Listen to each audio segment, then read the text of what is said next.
Teachers were the elders, passing knowledge through. In the dawn of time, before writing, before civilization, teaching began. The first teachers were the elders, passing knowledge through stories, fire, and survival.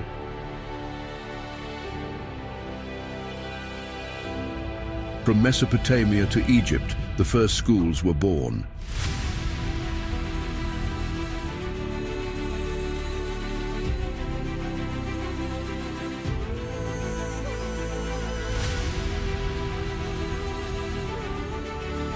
Scribes, philosophers, and scholars emerged to shape the world with wisdom. In the heart of Greece and Rome, teaching became an art. Socrates questioned, Plato imagined, Aristotle defined. The foundations of modern education were set.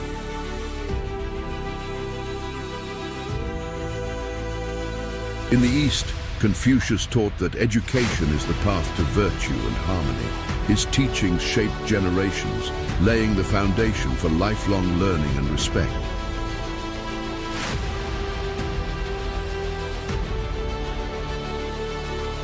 Through dark ages and enlightenment, knowledge survived in monasteries, mosques, and temples, carried by the devoted. The Renaissance brought a new dawn. Books spread knowledge. Teachers became the architects of thought and progress. In the great academies of China, scholars mastered literature, science, and governance, ensuring that education remained the pillar of society.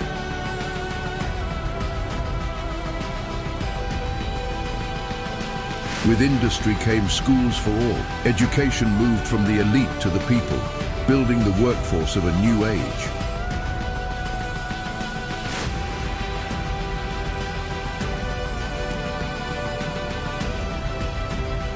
From war to peace, teachers became the guardians of knowledge, shaping generations and breaking barriers.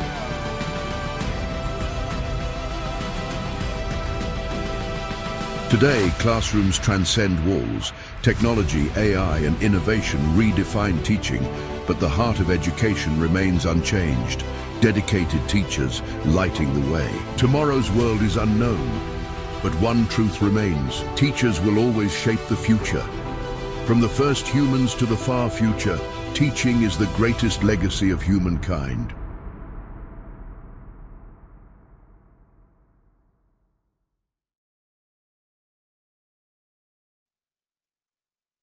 Teachers, the greatest legacy of humankind. Welcome. We are on the ESL live stream. It's Saturday, 6 p.m. Beijing time right here.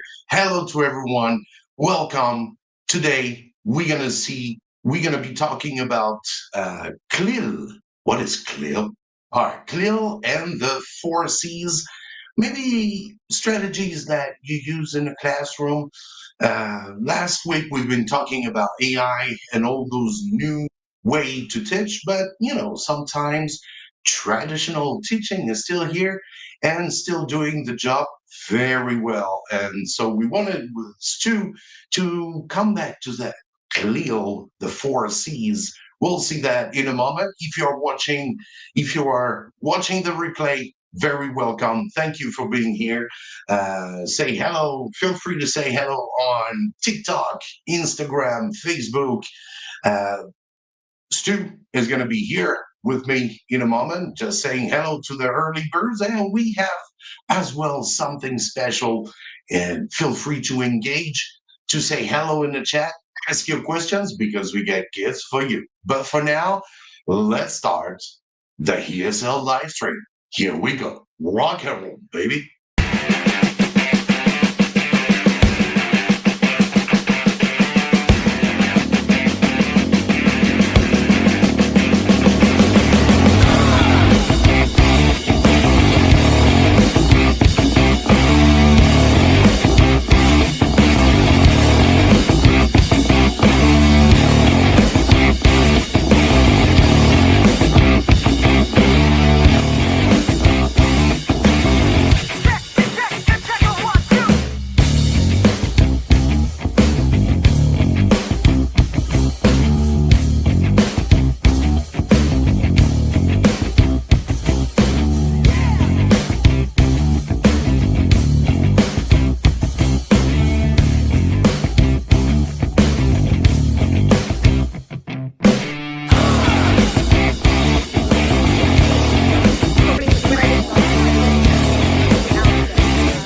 Well, Stu, how are you doing?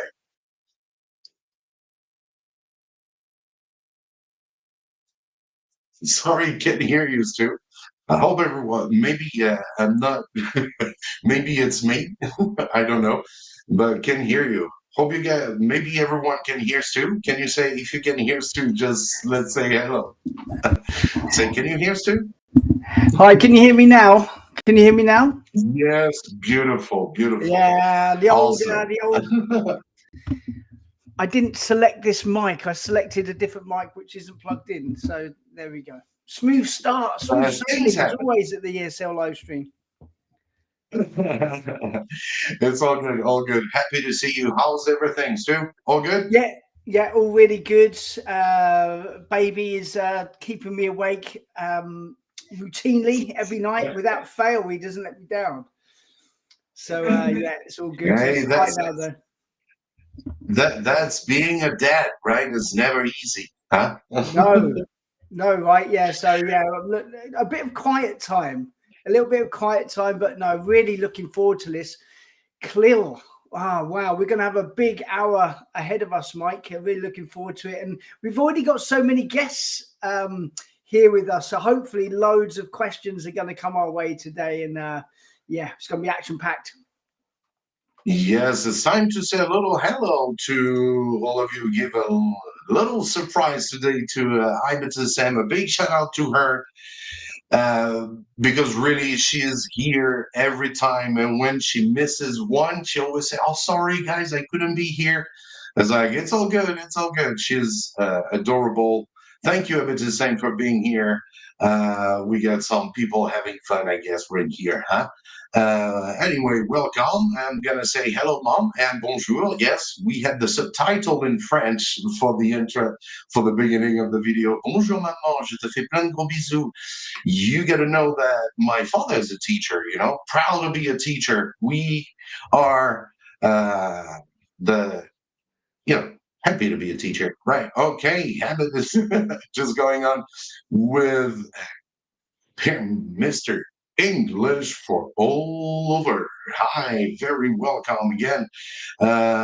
As well, let me check out again. Hey, we got Nolan Smith. Very welcome. Joe Jonah Nona. Very nice name. Great But I name. got no idea what it means. Sorry. My Arabic is not good. I can try with Spanish. Bienvenido, mucho gusto. Like last time. All right. That's cool. Thank you, everyone. As well, I'm checking a little bit on. Oh, cool. Let me know where you're from. That's awesome. We get nothing is impossible on. Where is it? He's from India. Sam from India on Instagram right there. Hi, Mike. Are you in China? Yes, I am in China, but Stu is in UK, is in Britain.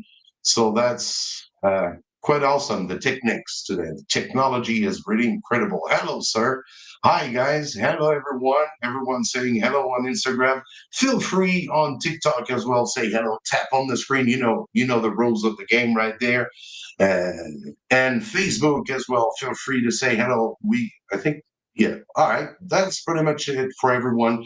And that's, yes, if you leave questions, what's going to happen today, Stu? Yeah, so we've got a giveaway today. So if you leave Wow. questions, yeah, if you leave questions and comments, keep things busy and stay active throughout. We're going to be giving some cool stuff away today.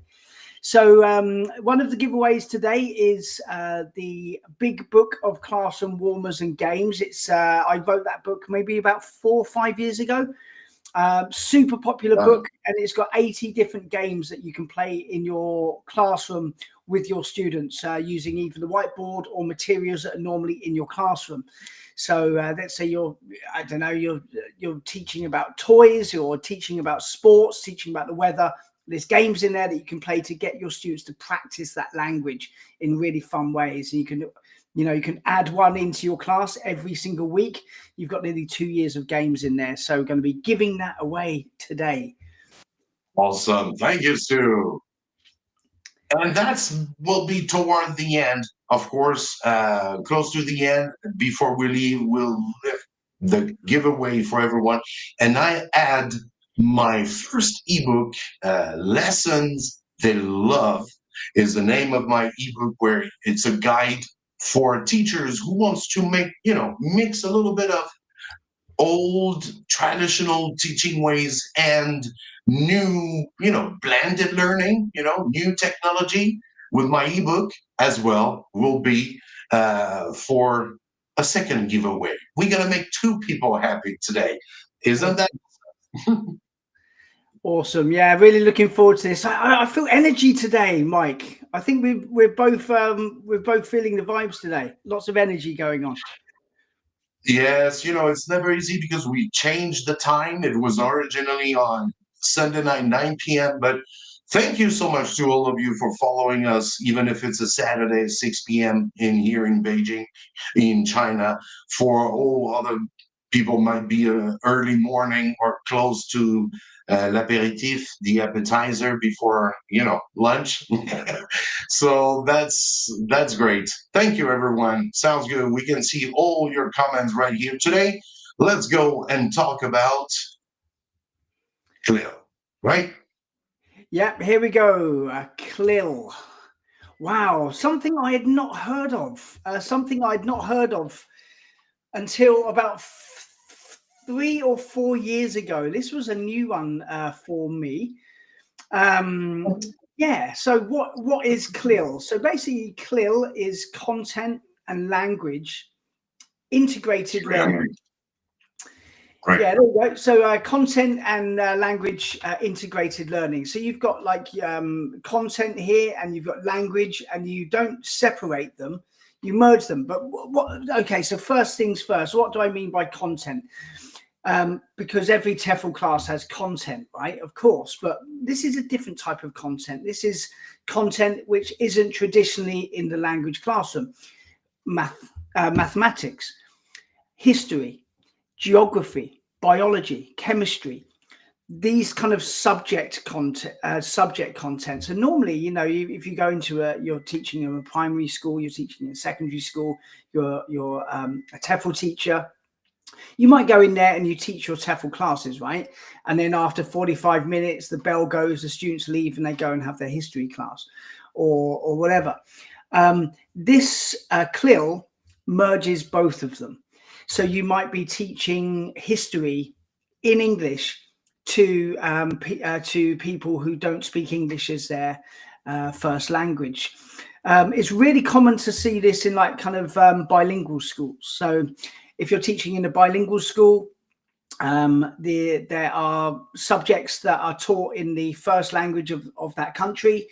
And there's also, you've got your CLIL classes. So you teach the content of the subjects, maths, biology, chemistry, history, geography, social sciences, in English. So you merge the both. So it's content and language integrated learning. This is what it is. And yeah, as you can see on the screen, it's got a dual focus. So, and it balances subject learning of what you're, whatever you're teaching, with the language development. Over time, the students will learn the content as well as learning English in general. So they're able to talk about history or maths or biology or whatever in English, but they're also improving their English overall level as well. And this is the whole idea of CLIL. Right. Sounds really really interesting. And the thing is, how to implement that CLIL. What is, I mean, there's different steps how to implement this in the classroom. That's what maybe a lot of people would be asking me about, right? I'm going to go to here's the framework, right? The 4 C's. Yeah, so you've got well, first, before we jump into the 4 C's, which is like the core idea of CLIL. Normally, normally a school will take on CLIL as a as what's the word for it? It's just part of their structure. It's part of their syllabus that they're implementing. Okay. It won't just be you. it'll be kind of school wide, you know, it'll be like a, you know, something that they do. Yeah, but you've got the 4 C's. Okay, so the 4 C's are central to CLIL. So what is that? So basically the first C is the content. What are you going to be teaching? So normally this could be, if you're teaching biology, it might be about plants, for example, the life cycle of plants, going from a seed, germination, into a sapling, leaves grow, there's photosynthesis. So you've got this specialized content, but you're teaching it in English rather than, for example, Chinese or, you know, Spanish or, you know, Dutch or whatever. This is the idea. So the first C is the content. The most important thing is the content. Second is communication, teaching the language that students are going to need to understand and talk about what they're learning. So you would be, yeah, sorry, Mike, go on. Would be maybe part of the objectives, maybe when you do lesson plan or stuff. Yeah, absolutely. So the lesson objective, the month objective, the year objective, to boost communication in English. That's the point of CLIL, is, you know, to improve English, but also, of course, learn the actual content of the subject itself. So Great, good. yeah. So you're using English as a tool for your learning and your interaction. So students are practicing their speaking, listening, reading, and writing all around the content. So the second one is your communication. So the first C is your content. The second is communication. Third is cognition. So this goes a bit deeper. So you might be, have you heard of Bloom's taxonomy? So Bloom's taxonomy is like, it's on 6 levels, and you basically, it's kind of quite central within CLIL, and you're taking what you're learning in the class and you're taking it deeper. You're finding your reasoning with what you're learning, and you are, you know, really thinking critically about what you're learning. You're really like mulling it over in your brain, and you're going up in these levels. It's called Bloom's taxonomy. Very, very worth kind of checking out. So you've got your cognition, problem solving, analyzing, ordering, you know, real kind of processing information. So this is the third C. First C, let's go back: content, what you're learning, communication, cognition. The fourth is culture. So you are normally in a bilingual situation. You might be working with students from different backgrounds, different cultures. You might be in a different country, different to your own, for example, China. And you need to develop cultural awareness and cultural kind of connections, global connections, and different perspectives in the CLIL syllabus. So these are the 4 C's, yeah. Culture, really interesting one. I use a lot that culture part in my class, because it goes, especially teaching French, or you know, it goes along for understanding the language sometimes. Why do you use this in, especially, you know, Yeah, especially in China, even more in China, because it's so 2 different worlds, right? So the culture is really important, and I usually start with, in my class, in the unit, I will usually start with the culture part. Okay, we're gonna talk, you know, that's more interesting than going right to the vocabulary. So you might tell a little story, or maybe, you know, telling some real facts about French people, and so that make it fun, and kids get engaged in that. So that's part of. I like to start with the culture, for sure. well, yeah, you're making learning real, and you're making learning human. You know, like That's it. like in the West, it's very multicultural, you know, but in China, it's very monocultural. Everyone there is kind of from the very kind of same backgrounds. It's very, very monocultural in China. So, and lots of these students have never left China. They don't know what other countries are like, using other languages. They haven't really heard languages in their life. You know, for us walking around the street, we hear different languages all the time, but China is a different case. So if you're there in China, by talking about stuff like this, giving anecdotes, telling stories, you're giving language a purpose that's more than just passing a test, you know. That's true. Exactly. I'll go to the next. Yeah. So the 3 C's. This one is so benefits. So I think before we talk about the benefits of CLIL, I just want to maybe talk about my own experience with CLIL. Okay, because for me it was a new thing. I had been living and working in Xi'an in China for years. I was there for years. Me and Mike, we're from the same city in China, and I've been working there for years, doing ELT, writing ELT materials, doing a whole career around TEFL. And then a job came up at a local bilingual school, and they wanted a classroom teacher. So I wanted to kind of move back into the classroom because I was quite office based. And I moved back into the classroom, and they were using CLIL. And I had never really heard of CLIL before. Right, what is CLIL? I need to find this out. And for me, it was really, really fascinating. So I was, for the first time, rather than just using like an ELT textbook with this very functional language, functional vocabulary, standard stuff that all of the TEFL teachers watching this will be familiar with, you know, Macmillan, Pearson, you know, Cambridge. Books, right? They didn't have any of that, and they said, right, we're not going to be using textbooks. We're going to make our own syllabus, and that was new for me as well. And I found myself teaching history, which I love history. I'm a history nerd, you know. I read books about history all the time, and now I had to teach history to Chinese students who had quite limited English. How are you going to do that? Pretty much, yeah.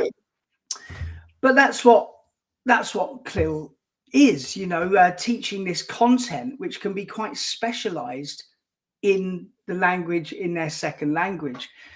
So you have to change things. You have to dumb it down. You have to, you know, instead of using really complex language, how can I simplify this? How can I scaffold this for my students? You know, how can I make this digestible for students? So yeah, it took quite a lot of thinking, and I really enjoyed it. So I found myself teaching history. I found myself teaching biology, a little bit of chemistry, and it was really, really awesome. Yeah, really awesome. And you can do it all. You can, and it gave, as an educator, I thrived in it, because this was like teaching new stuff. You know, I've taught present perfect a million times. I've taught, you know, like past continuous a million times, but this was something new for me, and I loved it, you know. Yeah. That's awesome. Thank you for sharing a bit of your experience. I think it's very beneficial for people in the chat. So. Feel free to leave your question, guys. Yep. It gives context to this live stream, you know, like this is a real thing. It actually gets used, you know. We've used it, and it does work. It does work. So, but what are the benefits of CLIL? So you've got real exposure to target language. Okay, so this isn't like in a textbook where you might learn, you know, how to buy a train ticket, and then, you know, you're not going to be buying a train ticket for the next 5 years. You know, it's like, and this is like kind of you're learning English through content, and so you can just increase your knowledge about life and about experiences and about, you know, just general education through English. And importantly, when let's say you're learning vocabulary, one important thing when you're teaching vocabulary, you need to try to make it relevant, and you need to try to put it into context. Okay. Yeah. Yeah, that's it. So instead of like teaching, you know, like say cup, you can say like, oh, a cup of warm coffee, cup of hot coffee. You know, you can really like add rich language around it. And you know, when do you drink coffee? You know, do your parents drink coffee? Is coffee good for you? And you're using this vocabulary in very real kind of situations.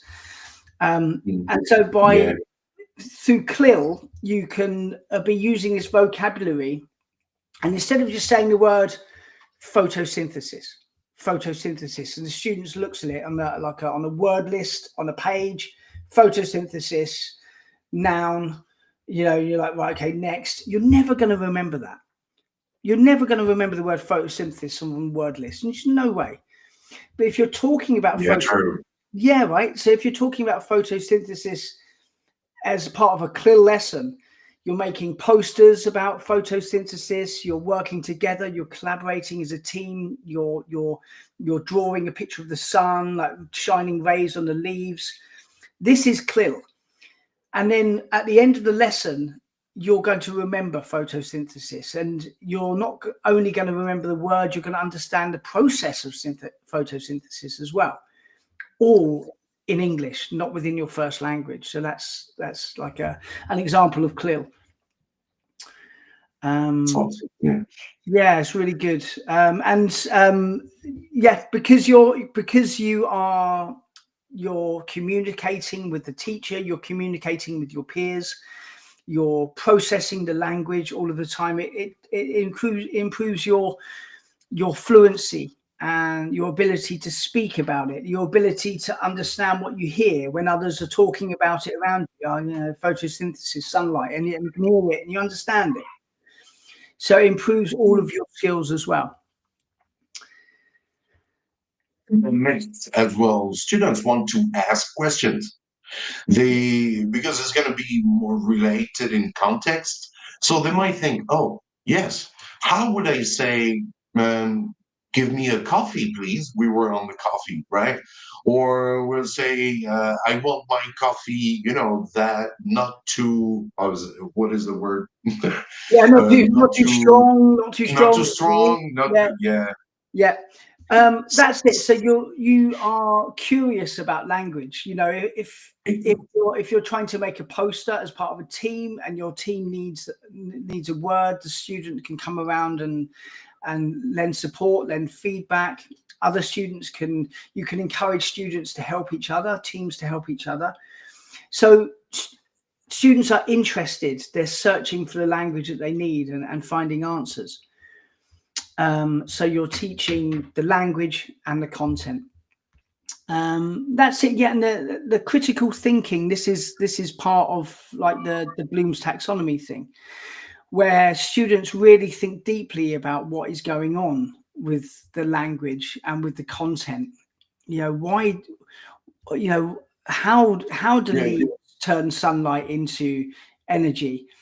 You know, and they're really like thinking deeply about it, and then you can give them the language that they need to fill the gaps. That's true, it. exactly. And at the bottom there, Mike, yes, seamless language acquisition. Language learning happens organically through engaging subject matter.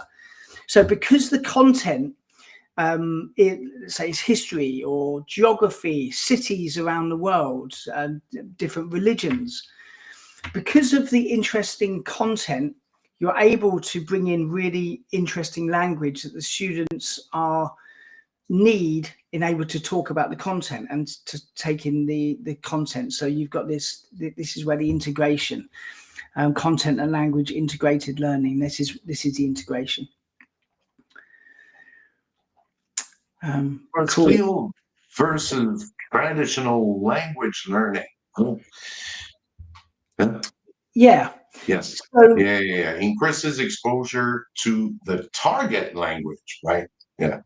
that's it. Yeah. So you've got traditional language learning. You know, you're in the class. You're using the whiteboard. Yeah. Just what we do, right? What we've been doing for years. Sure. Traditional language teaching, TEFL teaching. So how is CLIL different for that? So it provides more context. I think this is the most important thing. You're providing, let's say you're learning about I don't know, let's say you're talking about the American, revolution. Okay. Kicking the Brits out.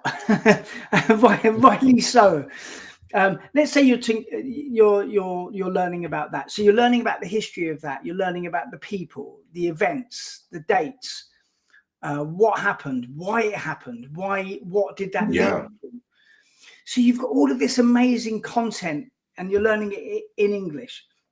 So the vocabulary that you're using, it's in context, because it's not just like a word list. I hate word lists. If I could get rid of anything in English teaching, it would be word lists. So we get rid of the word lists, and we actually use that vocabulary in meaningful situations that they're able to talk about, make projects about, make mini books, make put posters on the walls to display their work. They can talk about it, they can present it.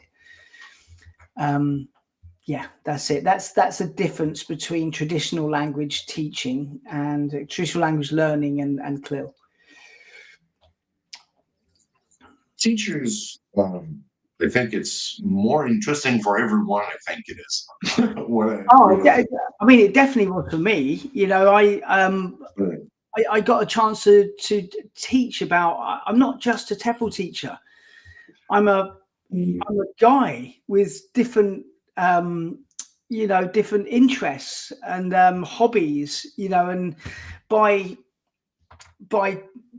teaching CLIL, like for history, I love history, I love science.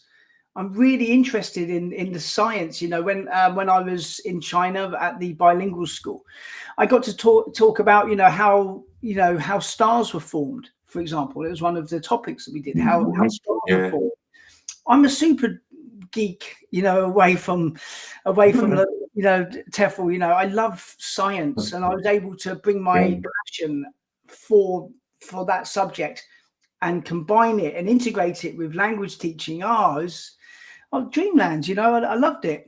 And I think because I was so passionate about it, and I think that probably, I hope, spilled over. No, exactly. When you get that passion into, diversity in diverse kind of subjects, well, I'm not much fan of math for sure, but no, for sure. Speaking, I would love to have that experience, teaching like about astronomy, or that would be like, well, of course, it's not going to be too deep teaching about this, but it's according to their vocabulary, I guess, in English, right? Teaching this for them to, like teaching business English, for example, that would be as well the same.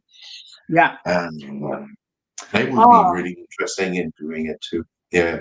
Ibtisam's asked a really important question, which so what are the challenges facing CLIL, or what are the challenges for teachers, what are the challenges for students for CLIL? It's a real thing. Now you're probably thinking, Ibtisam, how could you talk about the universe and how stars are made with students with limited English, right? And this was a real problem, and it was a real problem that I actually had, because I had to teach about photosynthesis. That was one of the topics that were made. How is coal made? It's crushed. Trees fall down, they go under the ground, they crush, heat, pressure, time, how a star's formed, and lots of the students didn't understand it. That's Yeah, that's one of the things. So this was a big challenge for me. Some of the students got it, other students really didn't get it, you know, or the vocabulary was just too above them. They weren't ready for it. So this is a big challenge. In fact, Mike, if you go through, there's a slide about the challenges. I think maybe the next slide or the slide after. Not sure with the number. Yeah, so try 7 or 8. Yeah, 7. There you go. Oh. Yeah, so these are the challenges. So yeah, we'll go through this now. So for me, I had students who found it very difficult. What really should have happened is that they were moved to a different class where they could just learn maybe standard stuff or really heavily simplified stuff. We didn't have the teachers for it. We didn't have the rooms for it. We couldn't do it. So I had to just have those students that were really struggling. Some of them couldn't read very well. So they also couldn't really read the book that clearly. So it was tough. But yeah, I just had to scaffold. I had to differentiate. So I made like different worksheets where, you know, maybe they had to like join a picture with the word, or for the lower level students, I had like 3 different things to do within every class. So it was like the easier stuff, medium stuff, and the higher stuff, and students could pick. So I did that. So that is a challenge of CLIL. 100% impetism is that you get students who linguistically aren't ready for CLIL. It just blows them away, and they can get left behind. So you have to be ready for it. Think ahead. Will Jack be able to handle this? No. I think right. What am I going to do? Yeah. I think the teacher can scale it. I mean, keep on cropping. You get the big picture. Well, I guess the school has, I mean, you always have objectives, right? But the schools has to have their students at the level. But I guess you still have maybe to crop the big picture of the curriculum, and then try to find what is the most important thing for them, so that they don't feel so, overwhelmed, or maybe they don't understand it. Yeah, that's it. So you get hey Kuba, so you get so you don't feel left behind, because students don't want to be left behind. They feel crap about being left behind. They feel stupid. They lose their confidence. They don't want to be there. So make it achievable for students. Make sure you're creating work for them that they can achieve and feel good about themselves, and turn that situation for that particular student. Yeah, so another one is training of teachers about CLIL. I mean, I'd never done CLIL before, but for me, I was an experienced teacher. I had 20 years of classroom experience. I could pick it up pretty easily, you know. For other teachers, they might need a bit more support and time in their training. So this is a challenge of CLIL. Who's going to do that? Is there someone in the school that is designated to do that, or will they just push you in and sink or swim? You know, developing materials is time consuming. I had to develop all of the textbooks for each semester. So I had to make like 3 textbooks per year for each grade. Each textbook was about 80 pages, all full of activities. I had to do that by myself. So That is an issue with CLIL. It's the training, and it's time consuming making these specialist materials. Yeah. Strategies yes, of scaffolding. Scaffolding is one of the strategies of CLIL. Right? One of the first one. Yeah, it's one of the strategies of CLIL. It's one of the strategies of normal language teaching, or any kind of teaching. Scaffolding. How are you going to support your student? Excuse me. So when you're teaching, always try to teach. Let me get a pen. Right, I'm going to write out a formula. Okay, so it's I plus 1. Now, if you can remember this formula, so you've got I plus 1. Okay, I hope that's showing the right way. So I is what you're teaching, what their level is, what your students' level is, and what you're teaching, plus a little bit. So when you're teaching, wherever you're teaching, try to make your material and try to teach very slightly above where they currently are. This is what this means. Okay, so when you're scaffolding, make sure that you're choosing material that is I plus 1, that you're teaching in I plus 1, and this is so you're supporting their learning, you're structuring your learning, giving feedback, making sure that when your students there's error correction, time for error correction. There's time when you're looking at their writing, and if you're marking their homework, give them the help that they need to get better, to understand the mistakes that they're making, how to improve. This is scaffolding, how to differentiating your teaching, making easier tasks, medium tasks, harder tasks, that are student-centered. This is all scaffolding, okay? Yeah. So like English, yeah, in the comments, a lot was of saying, he was saying, they don't explain this, right? But for us experienced teachers, it's a habit. Yeah, that's it.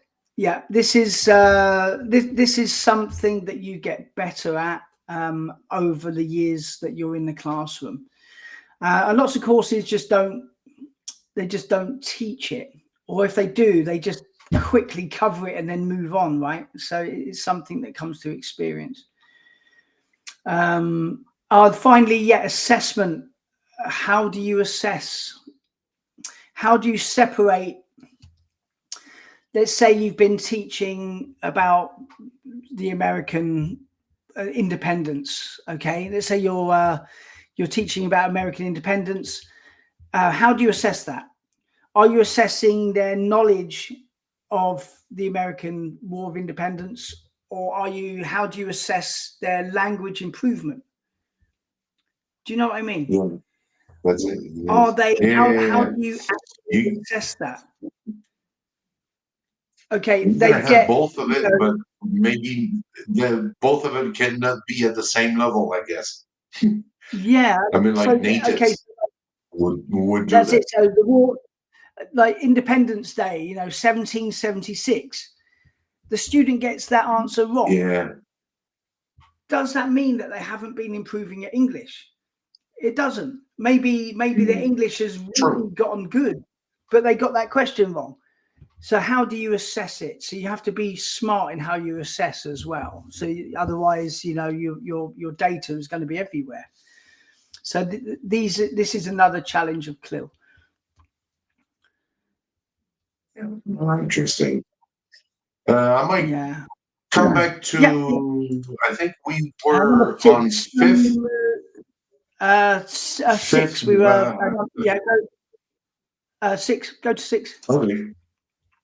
All right. That's it. Yeah, that was about scaffolding. So, that was that one. Thanks to English Forever. Oh no, for all of them. Sorry. Yeah, good buddy of mine, English Forever as well. He's a China legend. He's been in China for a long time as well.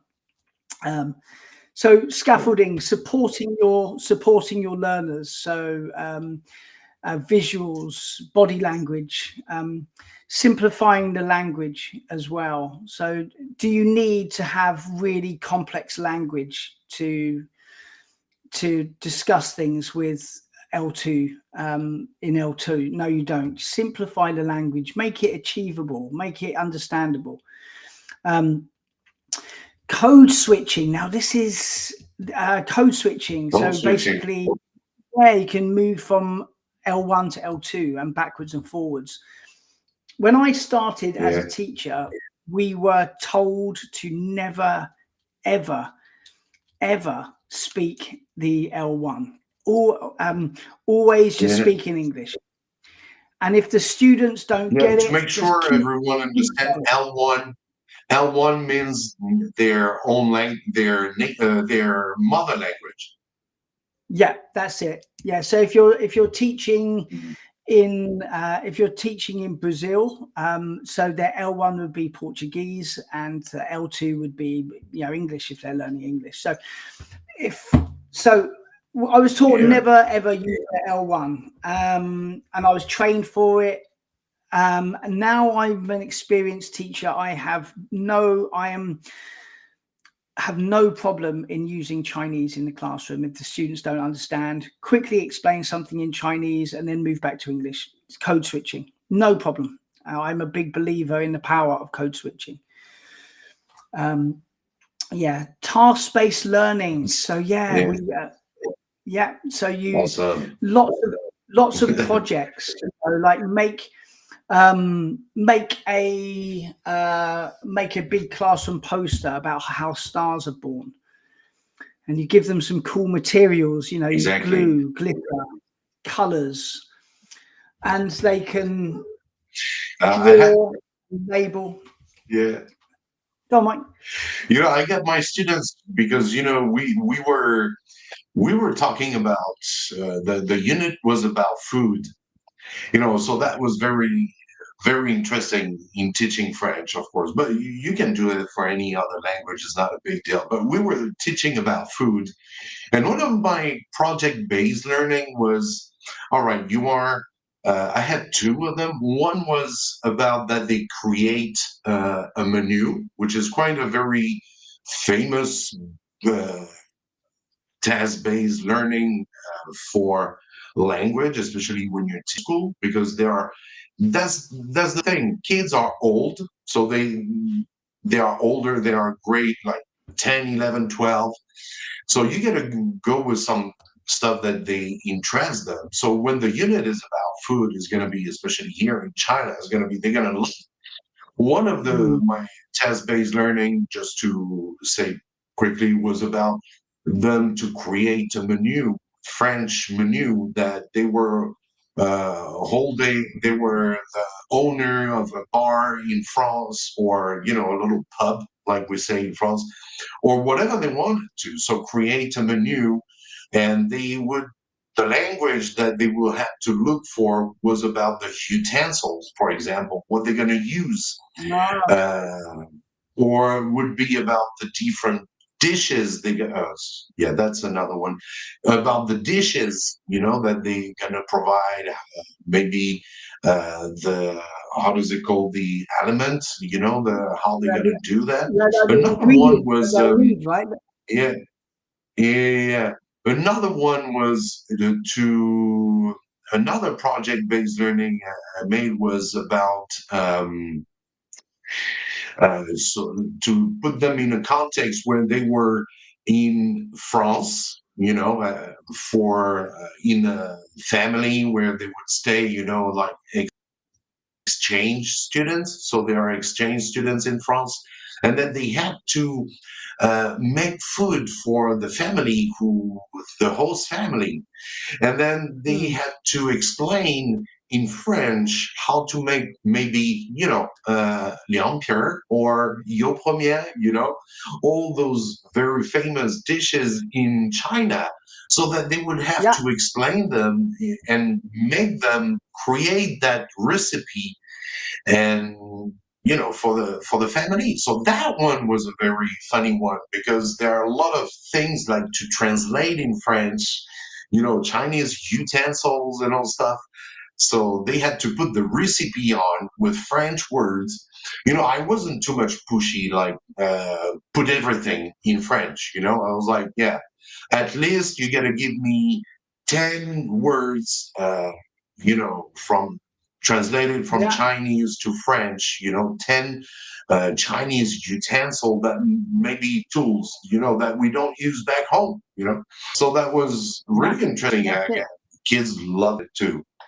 That was an example of my task-based learning that are really cool. I love, and my students love it because we don't have much pressure in our school with, especially when you are electives, and in China, you don't have much, and especially in Xi'an, not too much pressure on, midterm. We don't have proper midterm tests, or they don't have exams like they would have for math or English, right? So it's quite nice. Can test a lot of stuff, and that's what I'm doing. Even testing with AI stuff, but with task-based learning, it's really awesome. And it's something That's that I it. And really you like, make for it, sure. absolutely. So they're learning French learning language in a meaningful, fun way that they're finding interesting, and they're getting to research. They're getting to find out what these words are. Okay, how do you say flour? How do you say butter? I need to know. I'm interested. I'm searching, and that helps them to remember rather than just a word list, right? Yeah. Hey, Bilal. Yeah, welcome to the live stream, Bilal. That's it. Very welcome, guys. So finally, about the strategies is Task-based learning. Use of authentic material. Authentic material. So real videos. Love it too. We like using YouTube videos, real interesting stuff, articles, real events, it's so cool. CLIL is really a great way to teach. So I'm gonna let's skip right to this is we've done that one. We are 8, the last one. Wrapping it up now. So beyond the textbook, CLIL brings language learning to life with practical, hands-on content. It certainly does. So CLIL helps learners develop language naturally while engaging in meaningful content. So this is, we're just summing up now what we've been talking about for the last hour. Through the content, you are allowing real language learning opportunities, and you're making the language that they're learning make sense. Through the content that you're providing, the language makes sense. So the vocabulary makes sense. The language chunks, they're all in context. You've got really nice grammatical structures that will pop up throughout the class, and they're learning really cool stuff and engaging with each other in a different way than they would normally be engaging with each other during a normal TEFL class. You've got different opportunities to mix and move around and discuss different stuff. Basing your lesson on the content, and the language kind of develops very naturally by itself, very organic. Cool. Yeah, very. Right here. It's a cool way to teach, and because this I love it. Confidence will go up. You're helping them. They're learning. They're learning the language that they're learning. They're able to use straight away in lessons. But it does have its challenges, as we talked about before. But the research is out, There's lots of research papers that you can find about CLIL. It's very popular in Europe, Spain, Holland, Finland. They use CLIL a lot, and with very, very good results. So the research is in, it does work. It's got its challenges, but it does work. That was really awesome to know about it. Thank you very, very much too for that topic you wanted to come up. I remember this. Yeah, what about CLIL? I was like, what is that CLIL? And then I was like, 4Cs. I was like, oh, yeah, I know. I was like, remember that one. Yes, for sure. We do use it in the classroom, for sure, but it's always, you don't even know, what I use, all the strategies I use in the classroom. I don't care if I put a name on it, I just do it. That's when you arrive at a kind of experience level, you're going to switch really quickly to those methods, and you don't even know what are the names. Yeah, that's it. So yeah, just content communication, cognition, and like your culture. So called 4 C's of CLIL. Right, we've got a giveaway, Mike. Exactly. That was awesome to know a little bit more about it. So we might ask, so we're going to go for the giveaway now, right, everyone? So get ready. We're going to, this is what we're going to do. We're going to ask a question into like right here, right now. And the first to answer that question might is going to have what is your book, Russ book? Yep. So Stu? it's the big Can book you- of yeah. class. Yeah, can you hear me? Yeah. So it's Yes, I wasn't. the big book of classroom. No, all good. We've got like a Great. So 3-second thinking- lag between us. There we go. Yes, we do. That's the type. Yeah. So I was. I'm going to ask a simple questions. We were talking about the 4 C's, right? So let's see. Can you give us? Let's see. How is so the 4 C's? We're going to talk about the 4 C's, right? Right, just give us one of the 4 C's. So let's start with C. All right, one or two of the 4 C's. All right, here we go. We won't torture you with all 4. One or two of the 4 C's. And you get that book right away. Let's see who's going to see. We can see the who's going to be the first. We're going to see a pair right here.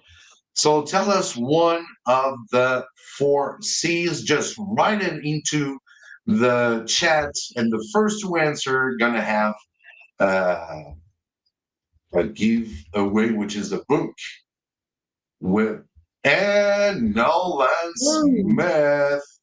Content, right? Awesome, cool, good. So that's the first to answer was Nolan Smith, right?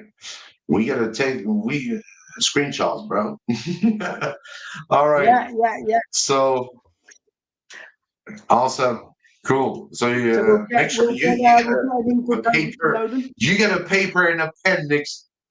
You get a paper and a pen with you, so you can write the names.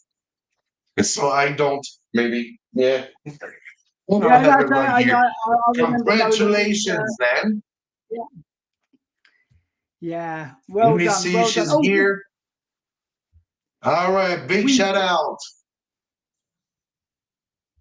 Go on, Mike. You take it away. Take away, Mike.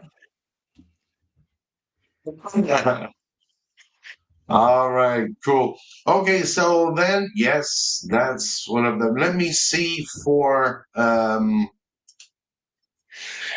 another easy questions that I'm going to ask you, because now it's going to be I'm gonna give away as well my ebook about language, lessons they love. It's a guide to help you mixing that traditional and new texts and tools. So here we go. I'm going to ask you a very simple question. Me and Stu used to be teaching in the same country. Which one? Which one? We used to be teaching in the same country. I'm still in that country, but Stu isn't now. He's back in the UK. So just say right here down below which country we used to be together. And you're going to have another ebook waiting for you to type. Yeah, but a long time watchers should know, I think. Again, she's raffled everything. Yeah, All right. He's Nolan. The raffle tickets. he's bought the raffle tickets. Nolan. No, we're gonna make two. We said that we're gonna make two people happy, right? So sorry, Nolan, you got one. Let's someone else. Come on, someone else. Nolan, awesome, Nolan, but we're gonna give it right to someone else. Just she's got the right answer though, so you guys know now. You can just write the answer to text. I tell you what, Mike. A little sneaky one. Nolan lived in Suzhou for years, so he's got an advantage. Yeah, that's true. All right. Hi, Nolan. Best wishes. So, guys, waiting. The next one to put that name of the country on the on the chat's gonna have the giveaway.